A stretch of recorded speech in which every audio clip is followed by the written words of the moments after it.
ceux qui le sont. Enfin non, d'ailleurs, Moussaillon, Corsair, Renégat, peu importe le statut d'ailleurs, pour les 11 semaines de travail que vous venez d'effectuer. Ça a été dur, ça a été compliqué, ça a été le chemin des dames pour certains, ça a été engageant. Vous avez donné de votre personne, vous avez trouvé des lieux pour travailler, vous avez noué des relations d'amitié, des relations de camaraderie. Rien que pour ça, THP, ça doit rester ce que c'est-à-dire une expérience humaine. Je vous dis bravo à vous. C'est très important. Que vous preniez conscience que pendant 11 semaines, vous venez de sortir de votre zone de confort. Vous avez appris pendant 11 semaines plein de nouvelles choses. Des choses que vous ne saviez pas, que vous ne sachiez pas avant de venir chez THP. Et le but de THP, c'est vraiment de vous transmettre des valeurs, de vous transmettre des connaissances que vous n'aviez pas avant. Le tout pour une modique somme de 314 € qui, pour certains d'entre vous, vous allez pouvoir la récupérer. C'est la communauté. Avant que vous quittiez, là ce soir, c'est l'un des derniers soirs où vous nous voyez officiellement, etc., en tant que Corsair ou encore en tant que Next Moussaillon. Le plus important chez THP, c'est la communauté. Il faut vraiment que vous veniez au verre qu'on va organiser. Il faut que vous restiez actif. Sans vous, THP n'existerait pas. Sans vous, THP n'existera pas. On compte sur vous, vraiment. On a besoin de vous. Toute la communauté de THP. On est accueillis dans ce lieu magnifique, ça change, et on a le plaisir de vous permettre de présenter vos projets ici. Pour ceux qui verront cette vidéo sur YouTube, il faut que vous pensiez au fait que les personnes qui vont vous présenter ce travail, il y a 11 semaines, ne savaient pas coder. Ils n'avaient jamais touché une ligne de code, ils ne savaient pas ce que c'était un contrôleur, ils ne savaient pas ce que c'était un modèle, ils ne savaient pas ce que c'était une DB Migrate, ils ne savaient pas ce que c'était un rollback. Et maintenant, je vais laisser la parole à Félix pour vous présenter la liste des 11 projets qui auront le plaisir de présenter ce soir. 11 projets comme 11 semaines de travail acharné. Et je vais lui laisser la parole dès à présent. Merci à lui. Eh bien, ce soir, ça va clore les fameuses 11 semaines de The Hacking Project. 11 semaines où la plupart d'entre vous ont commencé et ne savaient pas ce que c'était qu'un terminal. Quand ils voyaient l'écran noir, ils se disaient qu'ils se sentaient comme dans un film de hacker.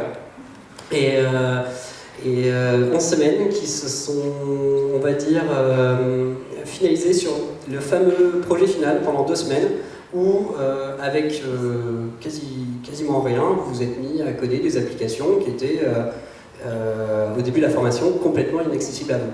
Et mais vous pouvez être fiers de vous, pour ceux tous ceux qui ont rendu les projets. Et on a eu 40 propositions de projets dans cette session. C'est le double de la session dernière. Ce qui est bien, 11 semaines, 40 projets.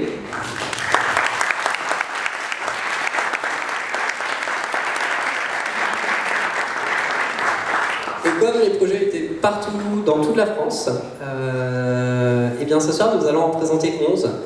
On peut voir une symbolique, 11 semaines, 11 projets, moi je trouvais ça sympa, donc c'est cool.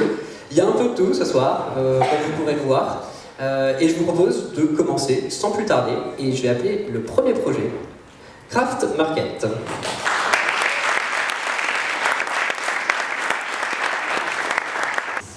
Merci, bonsoir à tous. Du coup, je vais entamer, je suis content d'inaugurer et de vous présenter ce projet-là. Donc avant de parler de code, THP, de la suite, je vais juste vous raconter 2 petites histoires. La première, c'est celle de Maria. Maria, c'est une torréfactrice colombienne qui est installée dans le 11e arrondissement. Son métier, ça consiste à voyager dans le monde entier pour sélectionner des graines de café. Elle les reçoit ensuite dans sa boutique par sac de 30 kg pendant toute l'année. Et tous les mercredis, elle verse ses sacs dans sa machine à torréfier qui occupe une bonne partie de sa boutique. Elle en extrait, après quelques minutes de torréfaction, les grains parfumés qui ensuite sont prêts à être moulus pour en faire la boisson qui nous permet de faire tenir notre économie capitaliste, donc le café. Et ensuite, il en sort aussi des sacs qui ont été tout juste vidés pour venir nous transmettre le savoir-faire des cultivateurs de café du monde entier, du Burundi, du Brésil, du Guatemala. Et la deuxième histoire, sans transition, c'est celle d'Éléonore, qui est tapissière à Montreuil. Elle aussi, elle est passionnée, elle travaille de ses mains, mais plutôt pour restaurer des fauteuils, pour s'occuper de vieilles toiles et plus généralement, elle est passionnée de mobilier et de décoration. Et vous me voyez venir, j'ai assisté à la rencontre détonnante entre Maria et Éléonore.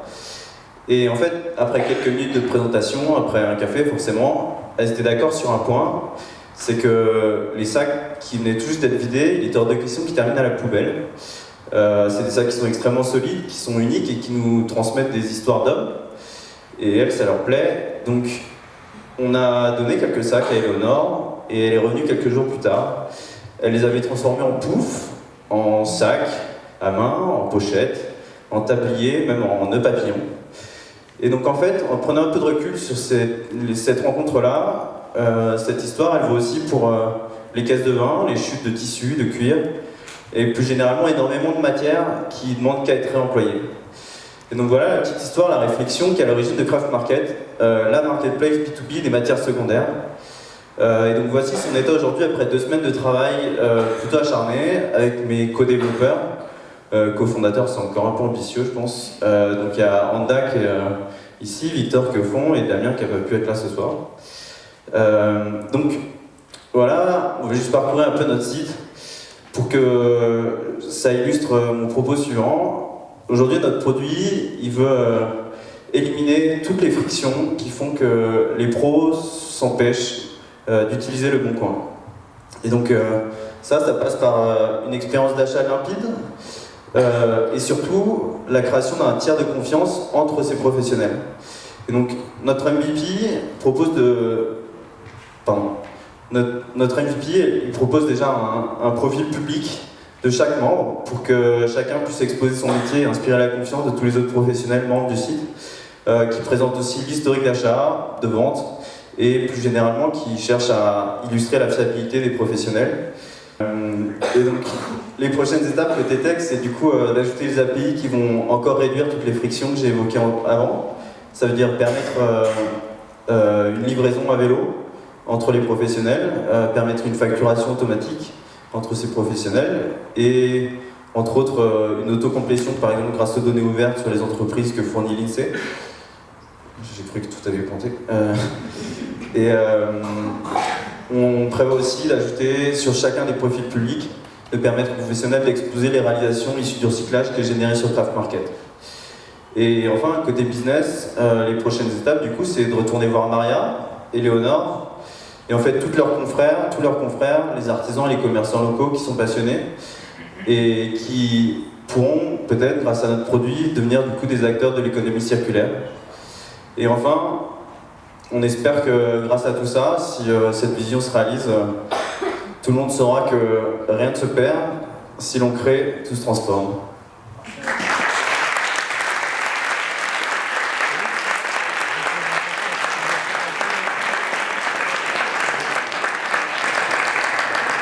Eh bien, je vais appeler le deuxième projet Pixeloo.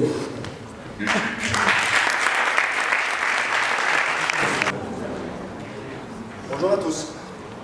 5 minutes, ça va passer vite, donc je vous présente le projet Pixeloo, qui consiste en fait à une plateforme communautaire de gestion de location de matériel photo. Pourquoi Pixeloo? Tout simplement, pourquoi Pixeloo alors qu'il existe déjà des sites de location de matériel photo? C'est tout simplement parce que nous avons voulu répondre à une problématique de gestion de location qui regroupe en fait des passionnés de la discipline, une solution rapide avec possibilité aussi de géolocaliser en fait les utilisateurs, donc qui sont proches, et afin que les utilisateurs puissent se rapprocher. Donc c'est plus basé sur le partage d'expérience plutôt que sur le partage de matériel pur. Dans notre scénario, on va commencer par notre ami Bob, qui arrive sur le site, donc qui va enregistrer en fait son matériel. Donc il va enregistrer un boîtier réflexe 5D. Il va mettre une description, boîtier full frame, donc les capteurs grand format. Il va ajouter également, il va proposer un prix de location à la journée. Voilà, 30 € par jour.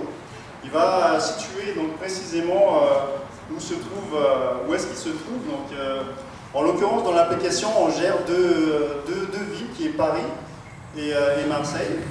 Donc, il va prendre une adresse principale dans Paris.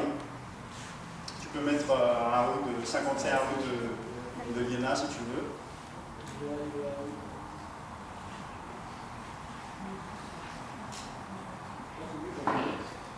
Voilà, donc 51 rue de l'Iéna. Et puis il a alimenté également donc, la photo qui correspond à son matériel. Il ajoute, donc le matériel se retrouve dans son panier, dans ses éléments. De l'autre côté, on va avoir l'utilisateur Alice, qui, elle, va se connecter à l'application. Bon, elle ne se connecte pas encore, elle est déjà connectée, elle va rechercher en fait un besoin particulier, donc elle va saisir boîtier full frame, par exemple, sur Paris, puisqu'elle est sur Paris, et hop, elle tombe sur tu peux scroller un petit peu? D'accord. Voilà, donc elle tombe sur le boîtier elle tombe sur le boîtier de Bob. Donc elle va aller commander donc à la location ce boîtier. Elle va choisir le nombre de jours qu'elle souhaite et puis à partir de quelle date. Donc elle va choisir voilà, le 18 décembre. Elle va fournir une petite description pour alimenter les propos, les raisons pour lesquelles elle va louer ce matériel.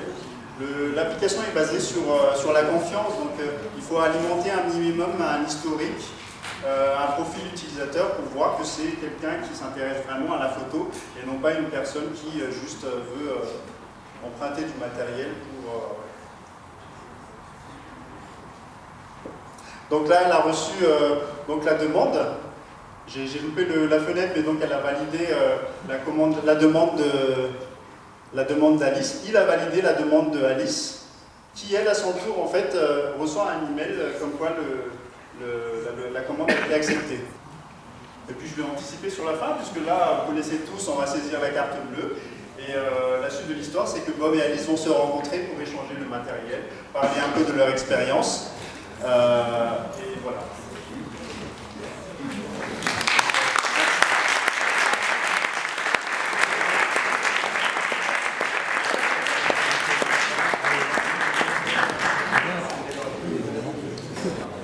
Eh bien, on va appeler le projet suivant, Alim Allo.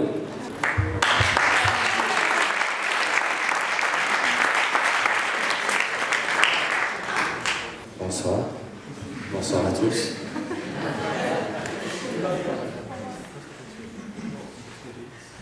Tout d'abord, avant de commencer, je voudrais remercier l'équipe de THP qui nous permet d'être là ce soir.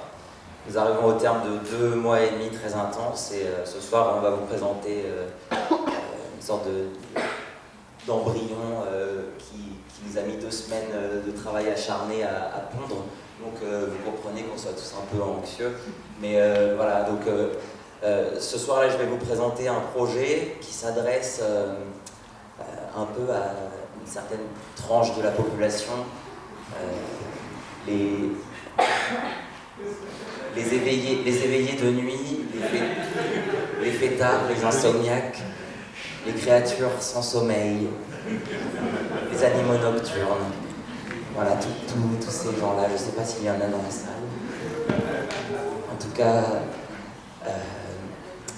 toutes ces personnes qui ont souvent le cœur plein et le frigo souvent vide.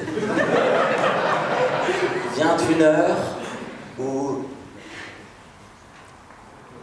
les surfaces telles que Franprix, les Carrefour City ferment et il ne vous reste plus beaucoup d'options lorsque vous êtes dans vos pantoufles chez vous ou alors dans une soirée où il y a de très jolies filles ou de très jolis garçons selon les préférences et que vient votre chanson préférée, vous voulez aller danser et à ce moment-là, vous voulez vous saisir d'un gobelet et le remplir d'alcool et le saladier à cocktail est vide.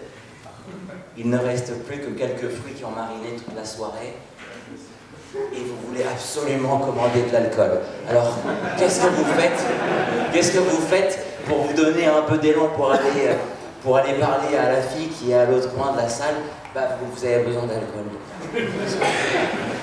Ça arrive. Et donc vous avez plusieurs options qui s'offrent à vous. Vous pouvez aller sur Allo Apéro, n'y va pas, ça va prendre trop longtemps. Sur Allo Apéro, ça va vous coûter cher et ça va arriver dans très très longtemps, alors n'y allez pas. Ensuite, vous avez aussi les alimentations générales.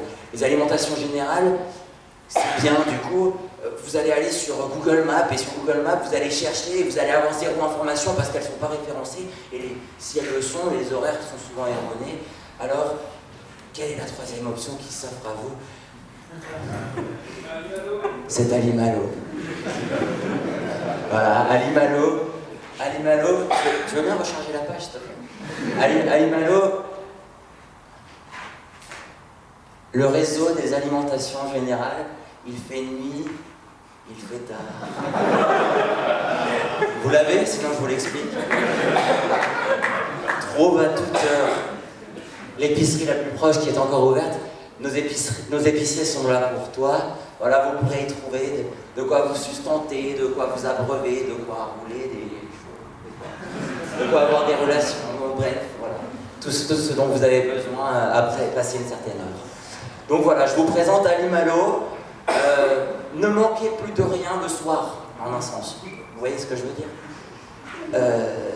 Nous vous géolocalisons et nous géolocalisons aussi les épiceries les plus proches de chez vous en temps réel.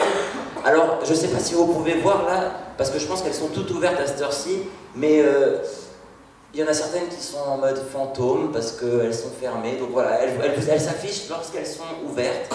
Victorien, tu pourrais nous créer une petite épicerie peut-être, s'il te plaît. Par exemple, voilà, en tant qu'épicier, voilà, l'épicerie de Ambroise, de THP, voilà. Tu peux mettre 1 avenue des Champs-Élysées, 50 rue d'Yenne. Des cartes. Ça existe ou pas ça? On la voit quand même. Enfin voilà, que vous devrez valider avec un numéro SIRET. Alors, on n'a pas activé l'API de l'INSEE, mais bien sûr que ce sera fait. Voilà, vous pouvez mettre une photo.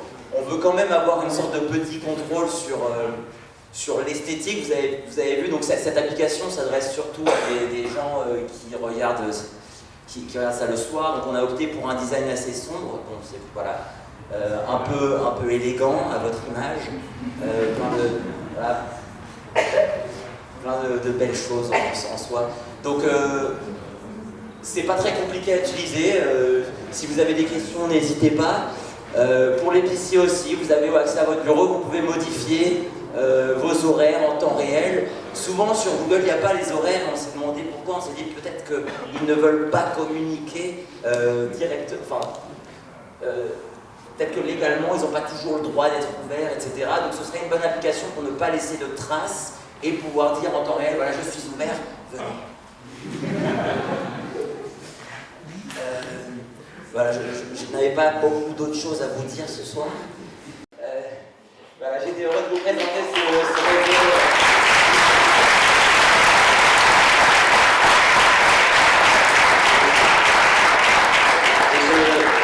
Je voudrais remercier tous mes co-développeurs ici présents. On va continuer à travailler sur l'application. Alors rendez-vous sur alimalo.heroquap.com. Bon, pour l'instant, voilà, on va essayer d'implémenter aussi la fonctionnalité où un user lambda pourra déclarer une alimentation si elle est ouverte ou non à telle heure. Et donc on espère vous y voir très, très bientôt. Allez.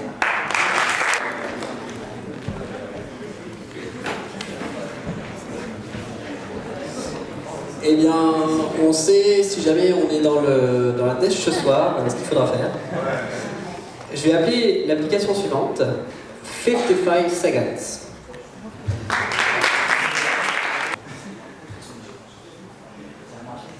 Bonsoir à tous.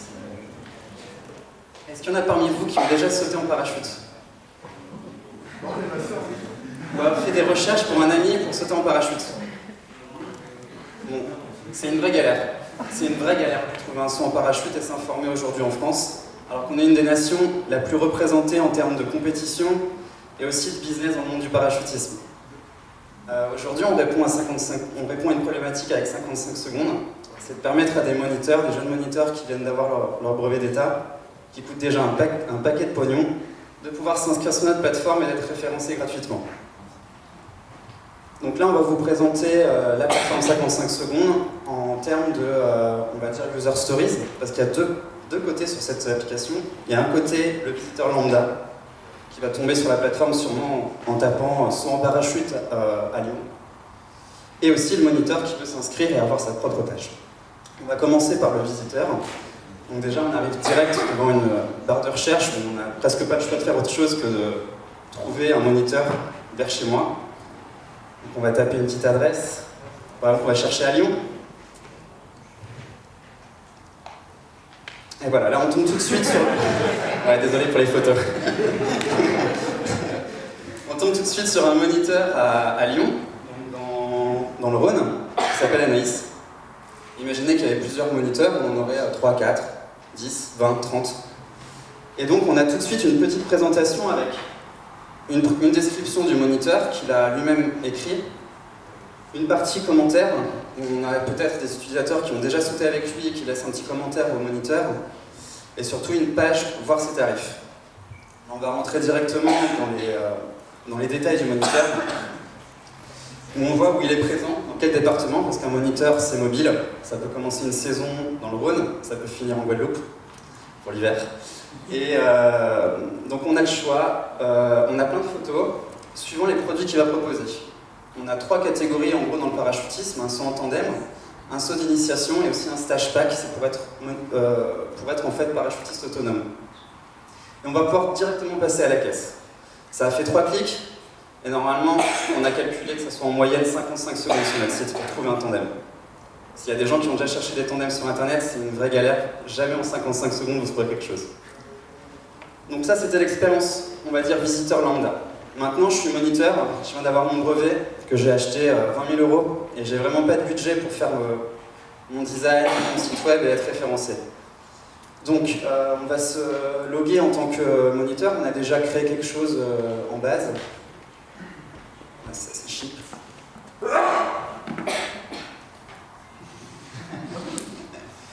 Et donc le moniteur, quand il va s'inscrire sur notre plateforme, il va avoir plein de choix possibles, et assez simple en fait. Il va même mettre 1 minute, je pense, à s'inscrire, enfin 55 secondes, et il va pouvoir choisir toutes ses photos qu'il va mettre sur le site, il va pouvoir choisir ses tarifs, il va avoir accès à un vrai dashboard avec ses commandes en cours, ses commandes qui vont arriver, une messagerie.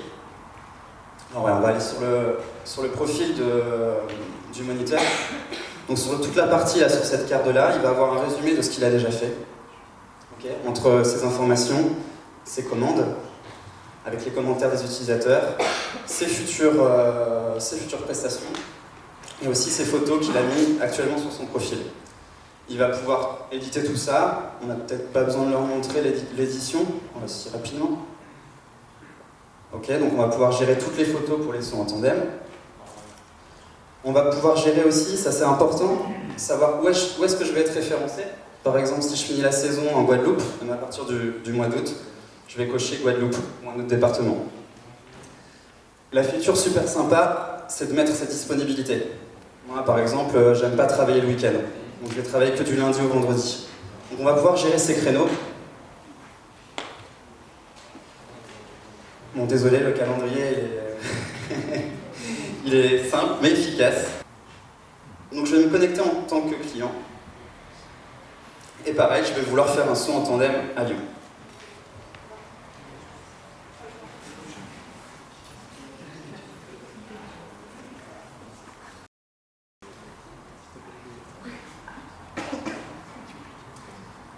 Et donc je vais retrouver Anaïs, mon moniteur, je vais aller sur ses tarifs et je vais bloquer un créneau pour faire un saut en tandem. Hop, je tape sur la date, je choisis ma date avec en blanc les disponibilités du moniteur, l'heure à laquelle je souhaite faire mon saut, et je passe à la banque tout de suite. Donc là vous connaissez tous, on passe sur Stripe, donc on a un panier qui s'affiche et un résumé en fait avec notre panier. Donc là j'ai un saut en tandem avec Anaïs pour 290 €. Donc je vais pouvoir payer directement via Stripe. Et on aura tout un système en fait de mailing pour dire qu'une commande est confirmée. Le moniteur reçoit aussi une confirmation. Et on a carrément aussi une messagerie interne. Donc je peux contacter les moniteurs de la plateforme via une messagerie interne. Ça c'est pour les features du MVP.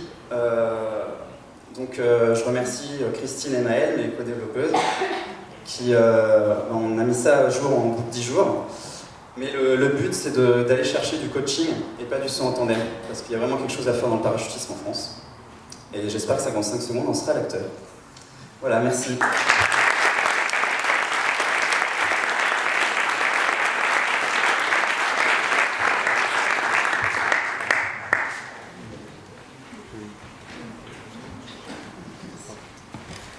C'est au tour du projet suivant, créons la coop.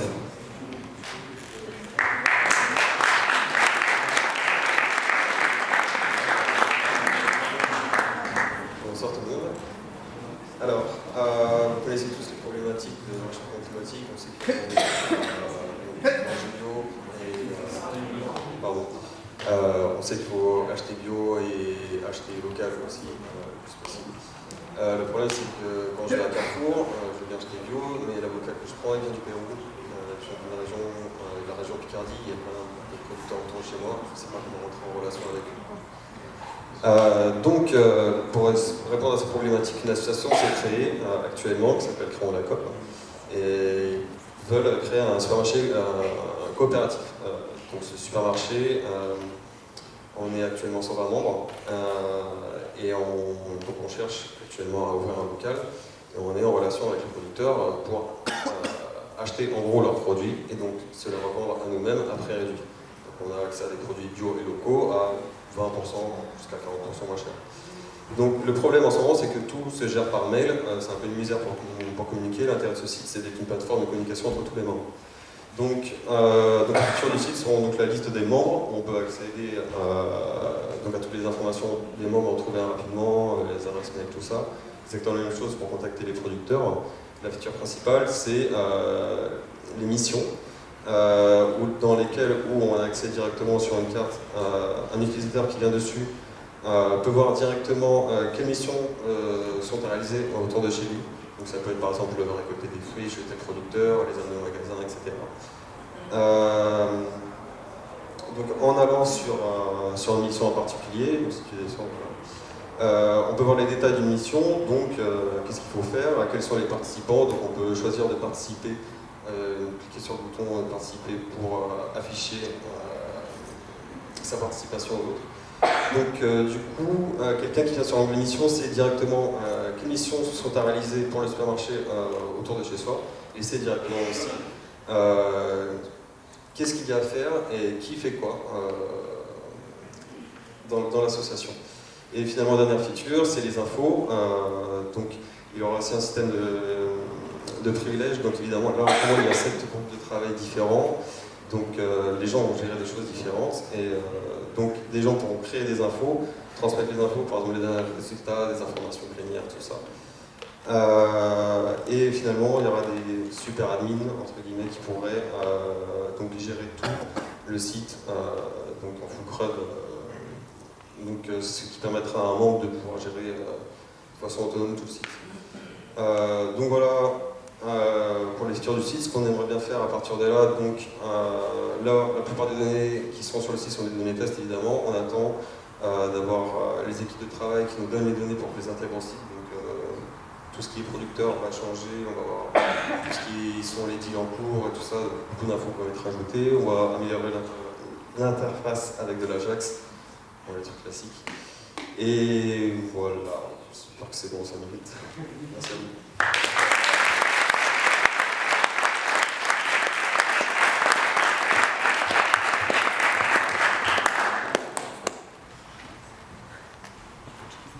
C'est au tour du projet suivant, c'est rare.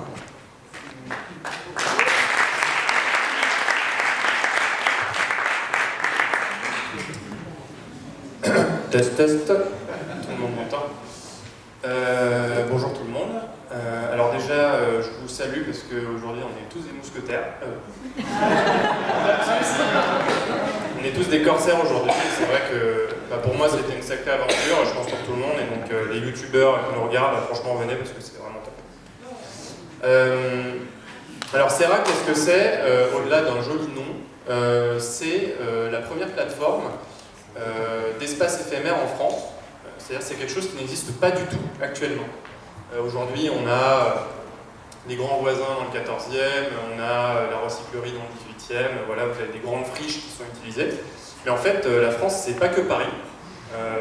C'est estimé qu'en France, aujourd'hui, il y a environ alors les experts se disputent un peu, mais entre 5 et 15% du territoire qui est juste vide, en fait.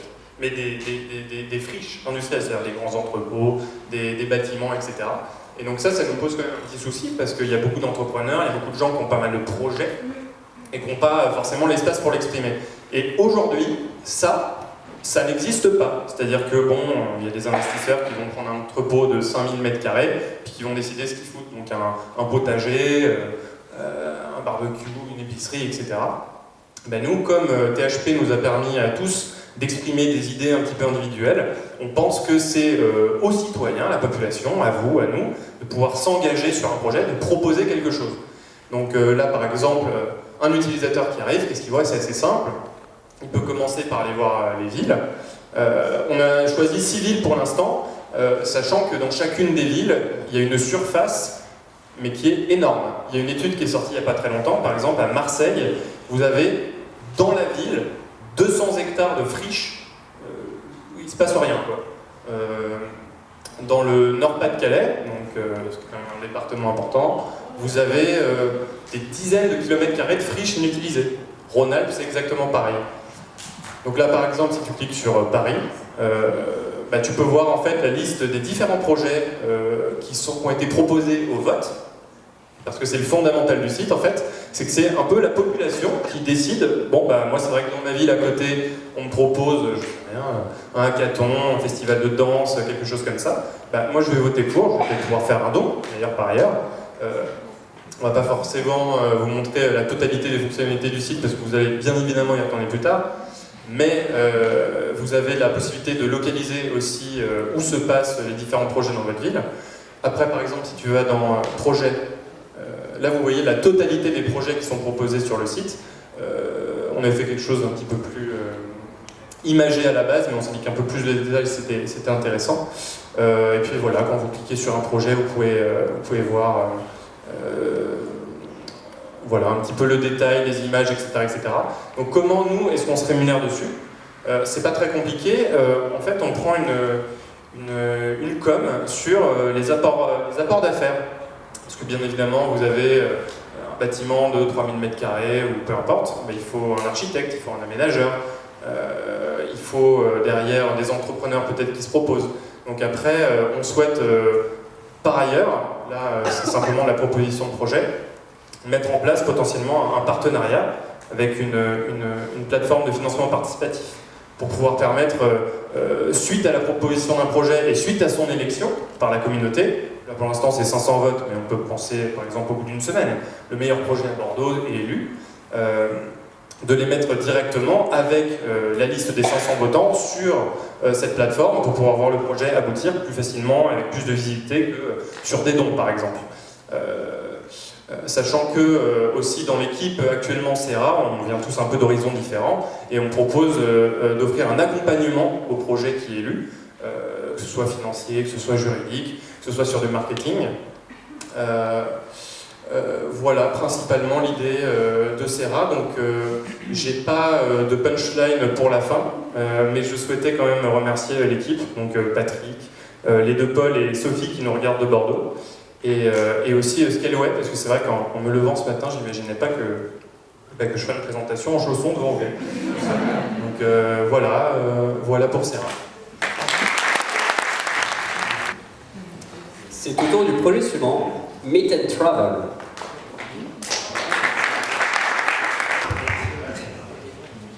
Ouais, je suis super content de vous voir ce soir parce que on a quand même une sacrée communauté à THP, on a vachement échangé sur le Slack. Et du coup, super cool de enfin rencontrer les gens avec qui on a pu échanger pendant une semaine. Donc Meet and Travel, l'idée de base c'était quoi?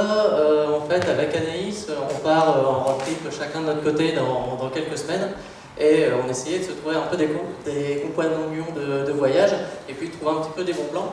Et tout ce qui était vraiment sur internet, c'était des vieux groupes Facebook, etc. Alors les branleurs en Australie pour trouver de la bœuf et puis se faire racheter ton van quand tu as fini ton road trip, c'est super, mais pour avoir des vrais indices sur ce que tu peux faire, ce que tu peux pas faire, et puis trouver vraiment des gens avec qui échanger, c'était pas ouf, quoi. Donc on s'est dit que Meet and Travel, ça pouvait être pas mal. Pour faire super original, on va faire un petit parcours utilisateur. Donc là, on est connecté en tant qu'Anaïs. Donc Anaïs, elle peut se géolocaliser. Donc là, voilà, elle va appuyer sur ma position. Elle va se regéolocaliser. Là, alors là, du coup, elle est pas du tout géolocalisée. C'est super, hein, c'est fantastique. Voilà. Donc là, elle est sur Paris, normalement. Tu bouges pas? Ah, d'accord, super. Ah, ouais, d'accord, ok. Bon, normalement, elle se géolocalise. Donc c'est assez fantastique. Voilà, donc là si elle se zoome un petit peu sur Paris, en fait, voilà, donc là voilà, elle est géolocalisée. Donc elle c'est le petit point jaune et autour d'elle, elle voit tous les autres utilisateurs en fait. Donc ce qui lui permet de voir si voilà, elle peut rencontrer Paul, elle peut voir Thomas, etc. Et elle peut aller voir par exemple le profil d'une autre personne.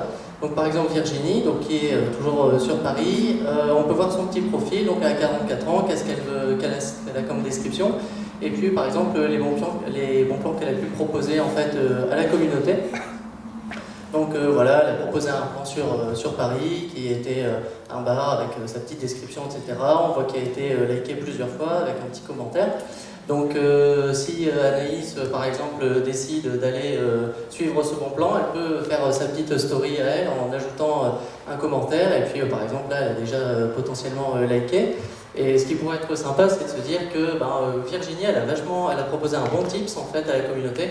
Et ce qui serait sympa, c'est de pouvoir lui envoyer un petit message privé. Donc ce qu'on va faire tout de suite, donc voilà, en la remerciant, en disant hello Virginie, voilà, merci pour ton tips. Est-ce que ça te proposerait qu'on se rejoigne du coup, comme on est toutes les deux sur Paris aujourd'hui, d'aller boire un verre puis d'échanger pour voir si toi t'as pas d'autres bons plans potentiellement à me proposer quoi. Donc voilà, et pendant ce temps-là, ce que Anaïs peut faire aussi, c'est aller rechercher un bon plan. Par exemple, ce week-end, elle est sur Paris. Donc elle est sur Paris, elle cherche une petite sortie, un petit truc sympa à faire. Donc voilà, elle peut aller chercher des bons plans, donc aller à la gare du Nord pour s'éclater si elle a envie d'attendre un train pendant 3 heures, hein, ça peut être super sympa. Les Solidex, ça a l'air quand même vachement plus fun, donc on va aller voir ça. Donc la petite description avec des petites photos, évidemment toujours la géologue et puis l'adresse si elle a envie de savoir. Ce qui est assez intéressant, c'est de voir que, par exemple, vous voyez, Virginie, elle a aussi déjà conseillé ce bon plan aussi, donc c'est un membre quand même assez actif de la communauté. Donc c'était un petit peu ça le but du jeu de Meet and Travel. Ce qu'on peut faire aussi à Meet and Travel, c'est que c'est bien d'être géolocalisé, mais le but du jeu c'est aussi de voyager un petit peu. Donc par exemple, ce qu'on pourrait imaginer, c'est de modifier sa position et d'aller voir les personnes qui seraient connectées ailleurs dans le monde. Là où je serai dans 15 jours, parce que là je suis à Paris, c'est cool, mais si j'ai envie de me bouger et de me dire voilà, potentiellement je serai à Bangkok dans 15 jours, je prends ma petite position et puis voilà, je me mets en Thaïlande tranquillement, voilà, je me mets à Bangkok, potentiellement si j'ai envie je change ma description, j'entre mon mot de passe et puis voilà, j'édite mon profil et on me verra voilà, directement à Bangkok en espérant pouvoir rencontrer d'autres utilisateurs. Ce qu'on voit, c'est qu'il y a la petite enveloppe avec un qui s'est mis à côté, donc Virginie elle lui a sans doute répondu, voilà, la conversation elle s'engage, avec plaisir, voilà, et puis le but de ça c'est vraiment l'échange en fait entre personnes, et puis de pouvoir faire des rencontres et potentiellement se trouver un compagnon de voyage à l'autre bout de la planète pendant 2-3 jours avant de passer à l'étape suivante, quoi. Donc voilà le projet Meet and Travel, tout simplement.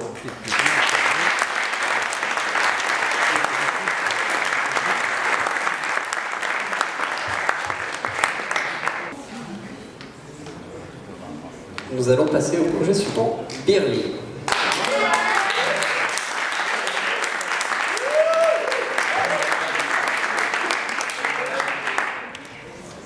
Alors bonsoir à tous. Avant de commencer, j'aimerais juste remercier mon équipe.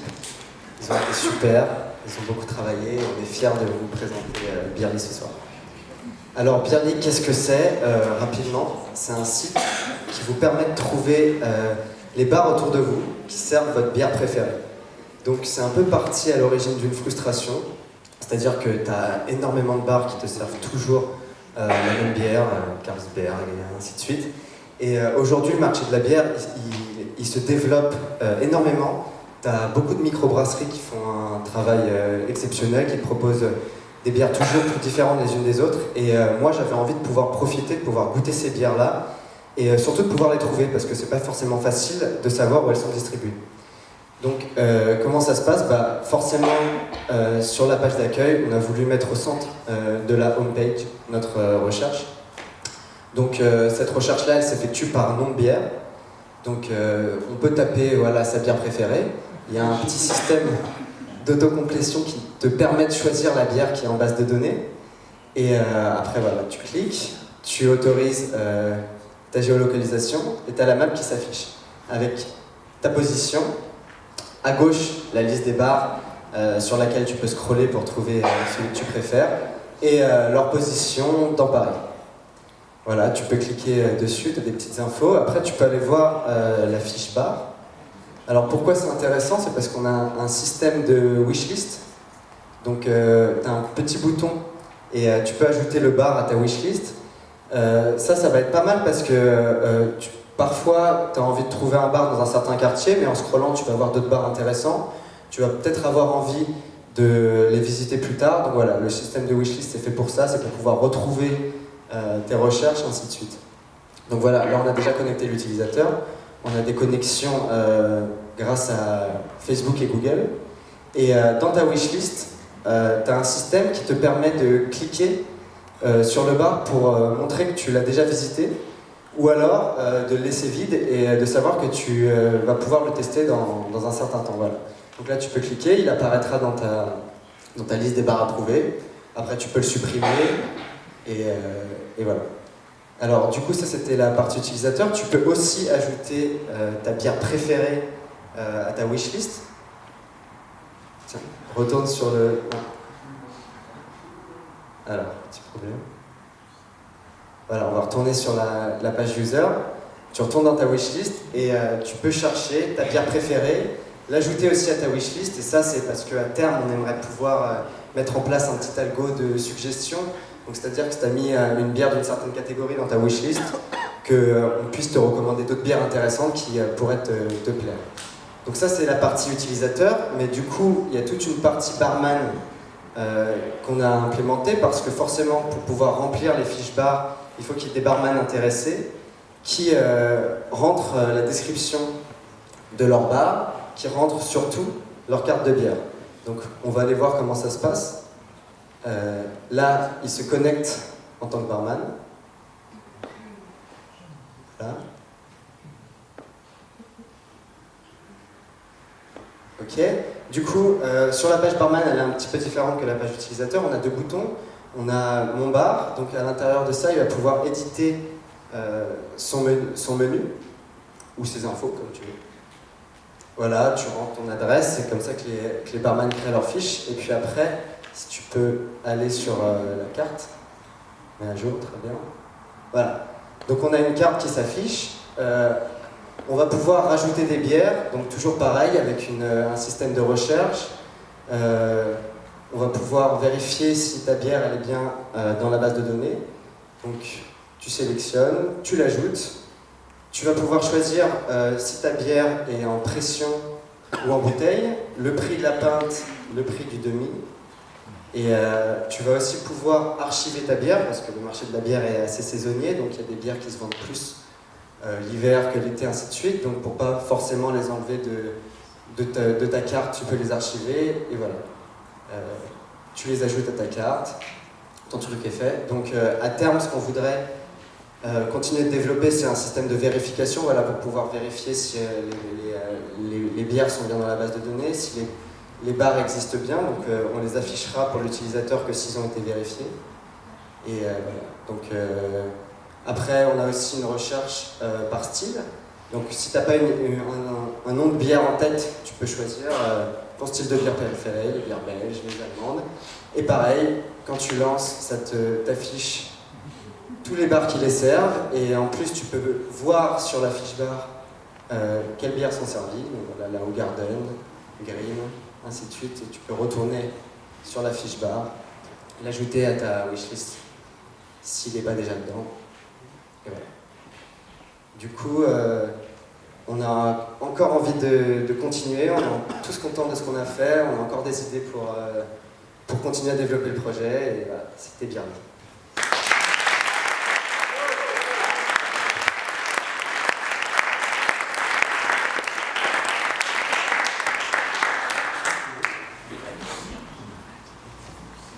Le projet suivant s'appelle Léon. Bonjour à tous. Alors je pense que parmi vous dans cette salle, on est tous d'accord pour dire que les abonnements sont de plus en plus présents dans notre quotidien. Téléphonie, musique, cinéma, sport ou encore retail, tout le monde s'y met. Aujourd'hui, 95% des Français consomment par abonnement. C'est en moyenne 5 abonnements par personne en 2018, et ce chiffre est amené à doubler à horizon 2020, selon une source de Deloitte. Et pourtant, 84% des Français estiment avoir au moins un abonnement inutile. Pour vous donner une petite idée, ça représente environ 300 € par an de dépenses inutiles liées aux abonnements. Alors cette nouvelle société de consommation demande à chacun d'entre nous une attention accrue pour contrôler tous nos abonnements. Alors si vous aussi, vous souhaitez tout contrôler, il y a Léon. Léon, c'est votre meilleur ami. Il est là pour vous et vous permet d'optimiser vos dépenses par abonnement. Alors, Léon, sur votre dashboard utilisateur, vous allez pouvoir accéder à l'intégralité de vos abonnements. Et pour chacun d'entre eux, vous allez pouvoir avoir accès à votre dépense, à la date de prélèvement et à la périodicité de votre abonnement. Léon vous permet également d'avoir accès à l'historique de vos prélèvements par abonnement. Typiquement, donc là on s'est connecté grâce à mon compte bancaire via l'API via l'API Budget Insight, qui est notre partenaire de confiance. Et dans l'onglet statistiques, nous pouvons regarder l'abonnement Bouygues Télécom.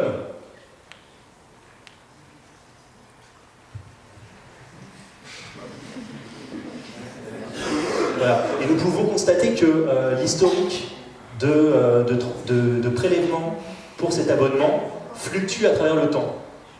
Normalement, l'abonnement me coûte 7 € par mois. En octobre, je peux voir que ça a dépassé le tarif habituel. Et en décembre, pareil. Donc la question qu'on peut se poser, c'est de se dire, ok, est-ce que mon offre promotionnelle de Noël passé, de Noël 2017, n'est pas arrivée à échéance? Et dans ce cas-là, il serait peut-être temps de passer à une nouvelle offre promotionnelle. Donc, Léon, ça permet de traquer en temps réel tous vos abonnements.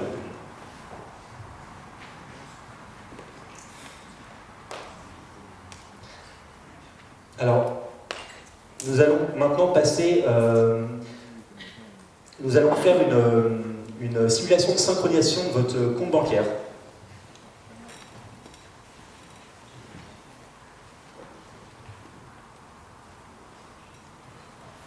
Alors l'utilisateur, lorsqu'il arrive sur notre solution, donc il arrive sur la landing page Léon, qui est très sobre, voilà.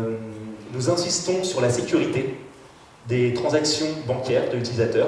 Budget Insight fait le travail, est un spécialiste en la matière. C'est notre prestataire qui est accrédité par la Banque de France, qui est également certifié PCI DSS. Donc l'utilisateur n'a aucun risque au niveau de la sécurité de ses données. Pour lui permettre d'assurer le service, nous demandons à l'utilisateur de synchroniser ses coordonnées bancaires. Voilà, l'utilisateur, lorsqu'il enregistre un nouveau compte, il arrive sur cette interface-là et il a la possibilité de synchroniser son compte bancaire. Nous travaillons avec Budget Insight qui nous propose une API pour nous permettre d'analyser les transactions bancaires de l'utilisateur et d'analyser les transactions qui correspondent à des patterns d'abonnement. Nous allons nous arrêter là pour la simulation.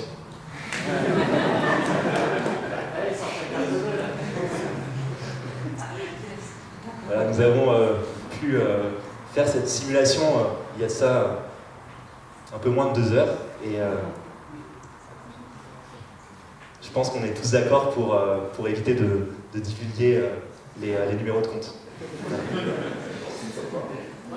En tout cas, je souhaite remercier avant tout la formation de Hacking Project pour nous avoir offert cette possibilité de travailler sur un projet pendant 2 semaines que nous souhaitons continuer par la suite.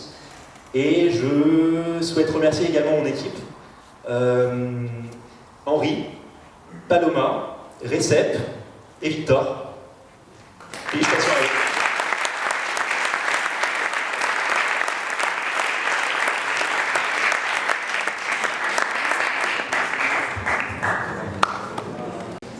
J'appelle le projet suivant L Podcast.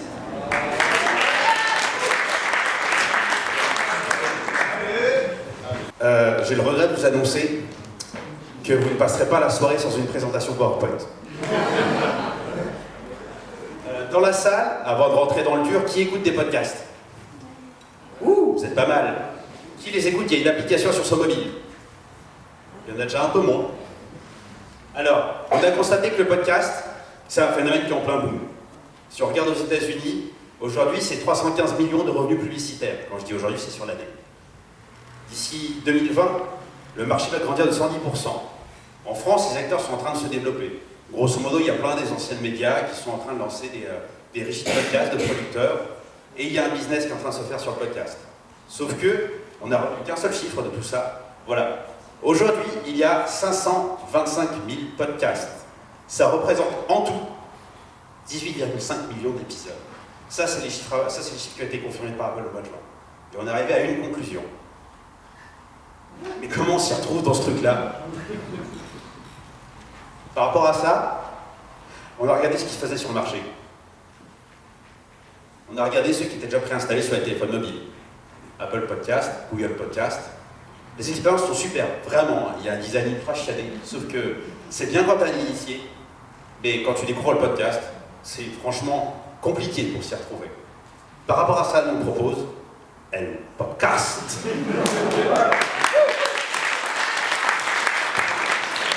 Qu'est-ce que c'est? Déjà un constat simple. Qui a Facebook Messenger sur son téléphone portable? Levez les mains.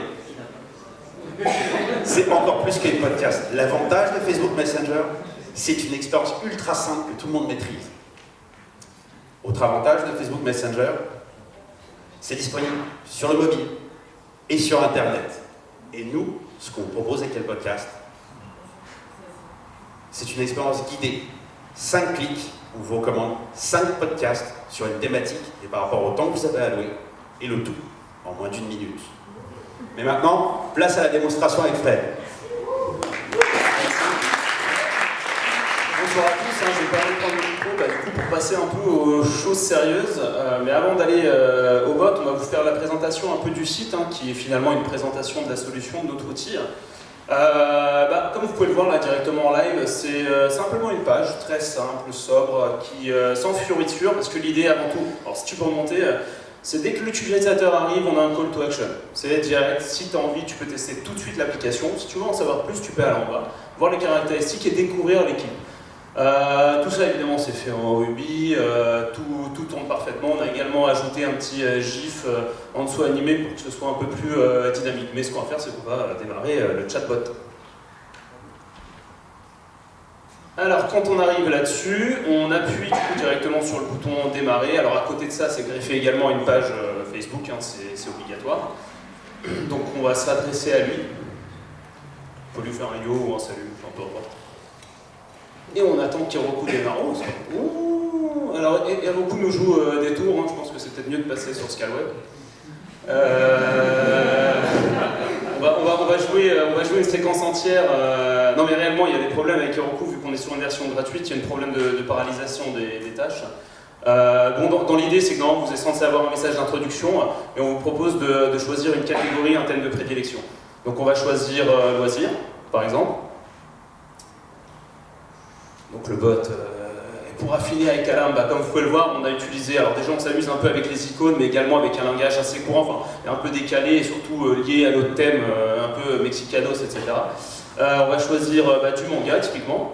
Donc là imaginez-vous sur mobile, hein, ça fonctionne très bien, vous voulez vous faire la présentation sur mobile directement, mais on n'a pas l'outil nécessaire pour ça.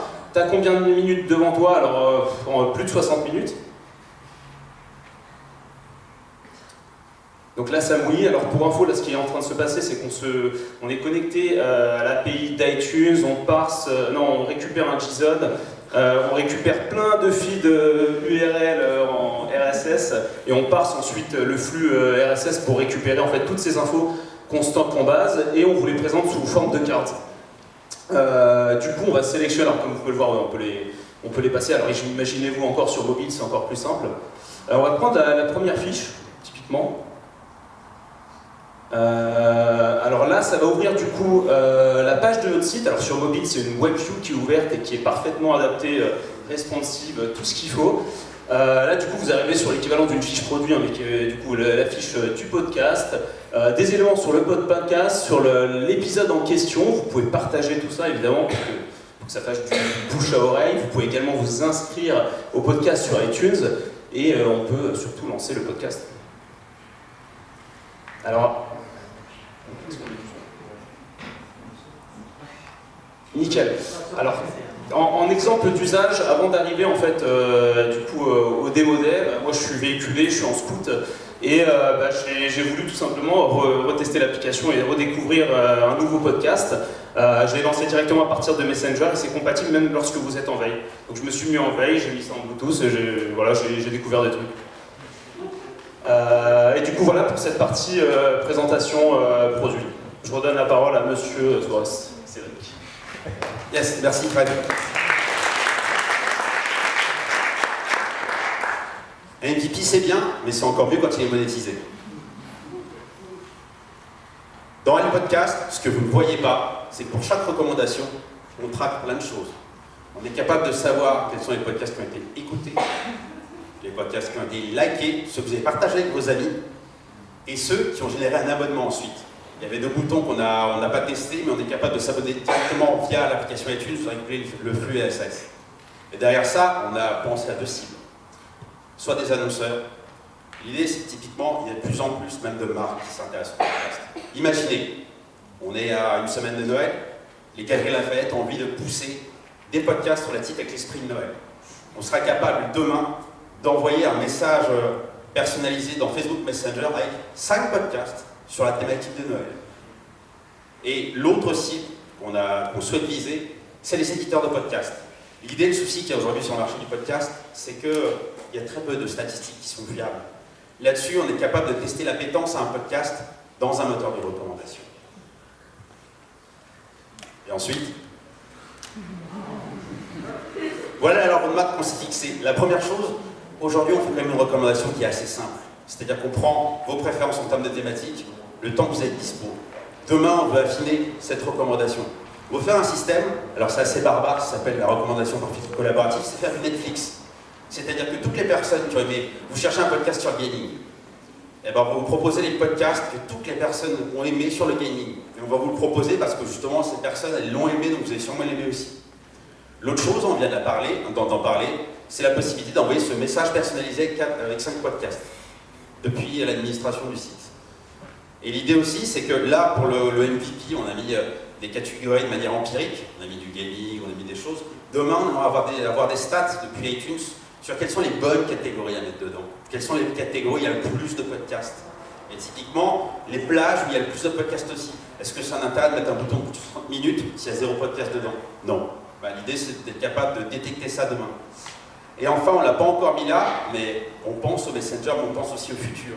Et pour nous, le futur, on est en train de le réfléchir par rapport à le podcast, c'est l'enceinte connectée. Et on aimerait, demain, être capable de rejouer la cinématique, mais depuis Alexa ou Google Home. C'est-à-dire que vous posez la question, donne-moi un podcast sur le manga, et il sera capable de vous recommander des podcasts sur le manga. Alors, tout ça ne serait rien sans une équipe. Donc, je tiens à remercier Fred, qui est là, qui fait la présentation. Et aussi Florian, Axel et Marcel. Et une équipe ne serait rien sans son mentor. Donc, un tonnerre d'applaudissements pour Anthony.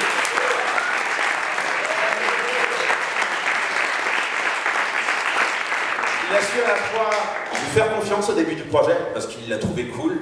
Il a su nous botter le cul quand il y a des moments où on était vraiment en retard sur ce qu'on devait développer. Et il a été tout le temps bienveillant, présent pour nous. Et enfin, on vous aime tous. Et si vous voulez voir la suite, c'est dans la vidéo que ça se passe.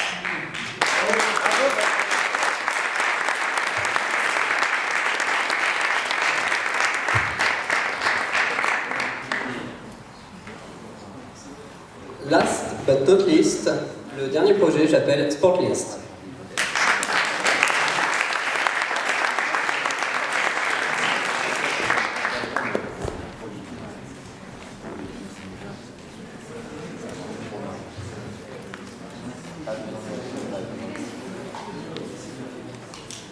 Bonsoir, j'espère que vous allez bien et que vous passez une très bonne soirée. Donc, pour ceux qui ne me connaissent pas, je suis Axel et je suis accompagnée de Charlotte et on vous présente du coup Sportlist. Alors, je pense que tout le monde parmi vous est déjà parti en vacances.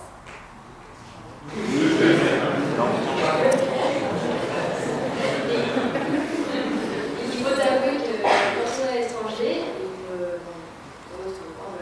ça peut être très appréciable de découvrir des sports insolites ou tout simplement de redécouvrir des sports qu'on n'a pas l'occasion de faire tout au long de l'année. Et du coup, la Sportlist, c'est vraiment l'application qui va vous permettre de faire du surfing à Hawaï, du surf à Bali, de faire de la boxe à Bangkok ou encore un trail en Suède. Du coup, le problème, c'est que quand on a envie de faire un sport exotique, parfois on se trouve en Asie, en Amérique latine, c'est pas évident de trouver un instructeur, on ne sait pas trop vers quoi se tourner, vers qui. On ne peut pas trop faire appel à du bouche à oreille car on ne connaît personne de donner. Du coup, pourquoi pas aller sur l'application Sportlist et grâce à cette application, en quelques clics, vous allez sûrement trouver un instructeur de qualité qui va pouvoir vous coacher et vous accompagner dans votre discipline ou d'autres choses. Du coup, imaginons une situation. Vous êtes en vacances à Bali, à Moelleuse, et voilà, les plages paradisiaques, l'ambiance un peu zen, tout ça, ça vous donne vraiment envie de découvrir le yoga et de vous initier. Mais bon, vous dites, mince, comment je vais faire pour trouver le meilleur centre de yoga à Bali? Bien, c'est simple, vous allez sur la homepage de Sportlist, vous mettez simplement yoga dans la barre de recherche et vous faites une petite recherche. Hop! Vous tombez sur une page de résultats et vous pouvez les comparer d'un petit coup d'œil en regardant les villes, les prix et les scores et faire votre choix et les comparer selon ces 3 critères.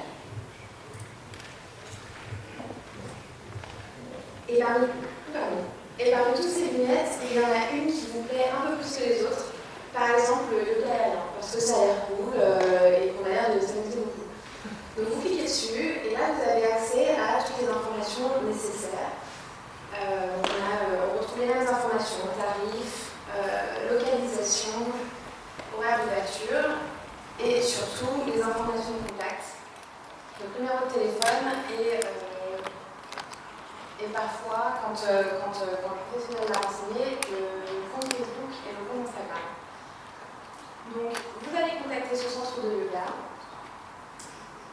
Vous allez vous y rendre et vous allez passer un super moment. Donc du coup, vous allez rentrer chez vous super content. Et vous allez vous reconnecter à Sportlist pour laisser une super évaluation.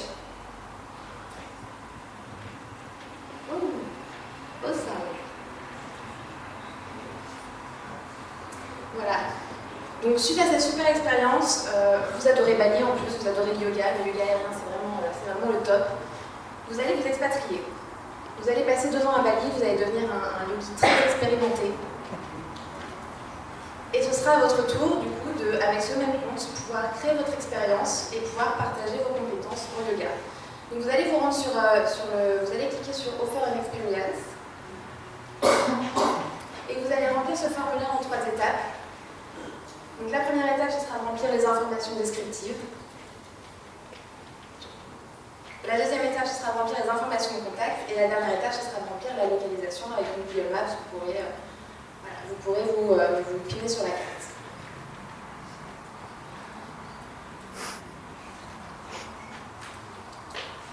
Suite à ça,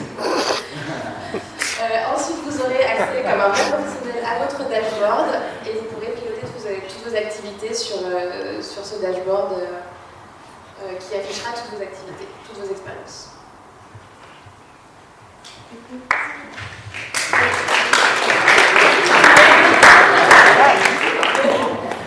Donc finalement, SportsList, c'est ça, c'est vraiment de donner l'opportunité à n'importe qui, n'importe où, de trouver ou de proposer une expérience de sport locale, simplement, sans contrainte et gratuitement.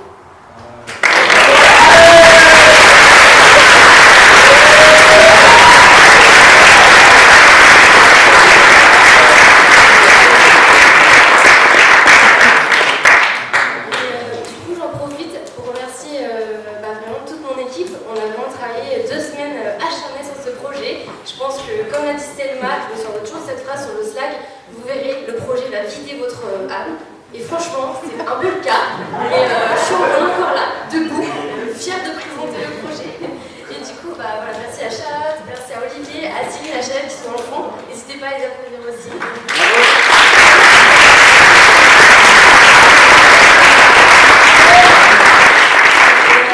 Aussi un grand merci à mes mentors. On a été très entourés pour ce projet. Merci à Marc-Antoine, à Dorian et à Marwan.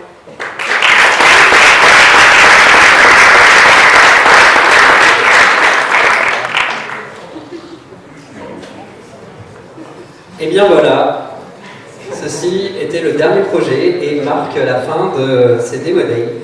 Moi je voudrais ajouter une chose, vous pouvez être fiers de vous parce que les projets qui ont été présentés ce soir étaient très bons. Donc je vous invite à vous applaudir.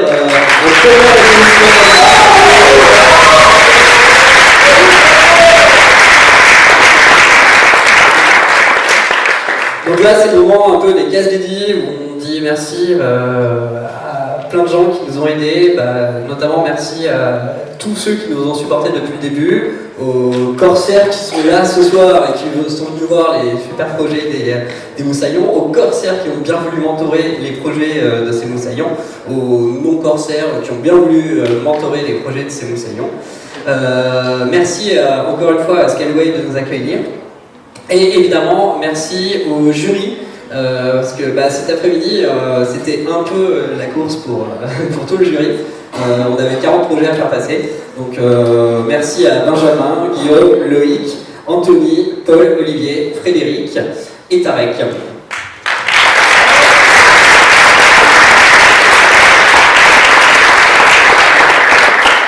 Et il faut finir par un merci assez spécial d'une personne qui a fait une grande majorité de l'organisation de ces Demo Days, qui cet après-midi a couru partout et veut enfin souffler là maintenant tout de suite, enfin j'espère, je crois. Un grand merci à Selma.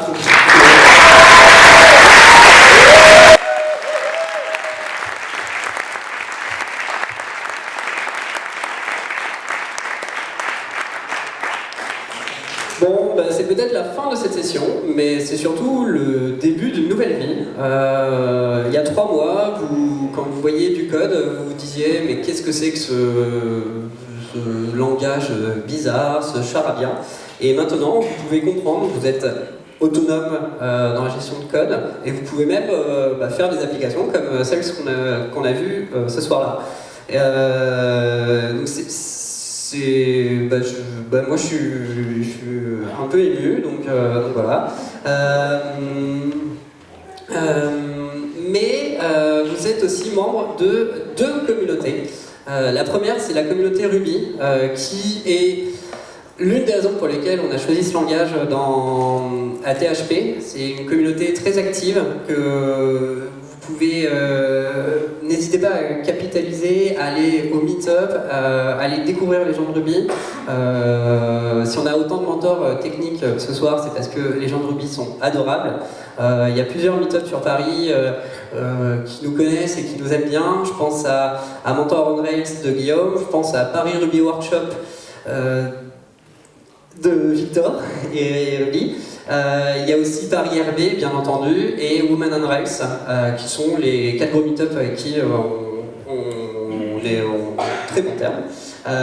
Et enfin, évidemment, la deuxième communauté, c'est la communauté THP. Comme vous pouvez le voir, sans cette communauté, le principe de peer learning n'existerait pas. C'est ceci qui vous a permis d'atteindre le niveau que vous avez eu ce soir. Et en plus de ressortir avec des co-moussaillons, même, on peut le dire, des co-corsaires, ce soir, vous ressortez bien plus que ça avec des amis. Et c'est un peu la force de THP. Et c'est... profitez de cette communauté qui est géniale. Allez voir les prochains moussaillons, parce qu'on ne sait jamais, ils étaient comme vous dans un mois, ils seront comme vous étiez il y a 3 mois.